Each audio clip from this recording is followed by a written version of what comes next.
Nangyari na ba sa'yo yung moment na yung mga kamag-anak mo kapag hindi ka mapakinabangan at ang sinasabi agad, mayabang ka na, madamot ka na. Meron ding ilang kamag-anak na gustong bumagsak ka, gusto ibaba ka. Real talk lang naman, di ba? Na mas nakukuha mo pa yung suporta sa mga taong hindi mo kilala. Teka, heto pa.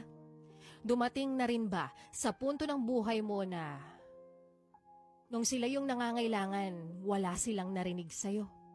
Pero nung minsan na humingi ka ng tulong sa kanila at binigyan kanila ng tulong, napakarami nilang nasasabi sa'yo. At kapag pinili mo naman maging masaya, gusto mo ng buhay na mapayapa, nagpakalayo-layo ka, nag-focus ka sa sarili mo. Kapag ginawa mong i-disconnect yung sarili mo sa kanila,